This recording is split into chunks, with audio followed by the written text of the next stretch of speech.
اعوذ باللہ من الشیطان الرجیم بسم اللہ الرحمن الرحیم قال انی لیحزننی ان تذهبوا به واخاف ان یأکلہ الذئب وانتم عنہ غافلون۔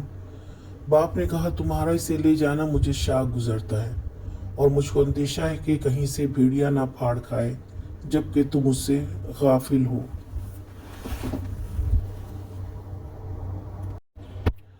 اب یعقوب علیہ السلام نے اپنے بیٹوں کو جواب دیا کہ میں نہیں چاہتا کہ وہ میری نگاہ سے دور ہو جائے، مجھے اطمینان نہیں ہوتا ہے، بے چین ہو جاتا ہوں اس خیال سے، ہو سکتا ہے تم مجھ سے غافل ہو جاؤ۔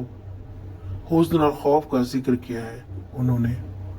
کسی پسندیدہ چیز کے کھونے کا خوف ہوتا اور غم ماضی کے لیے آتا ہے، یعنی مستقبل میں ہونے والے کسی حادثے کا خوف کا سوچ کر وہ غمگین ہو جاتے ہیں۔ یہی وجہ ہے کہ وہ یوسف علیہ السلام کو اپنی نظروں سے دور نہیں کرتے۔ ڈرتا ہوں کہ کہیں تم سب اپنے کھیل کود میں گم ہو جاؤ اور بھیڑیا تنہا پا کر یوسف کو نہ کھا جائے۔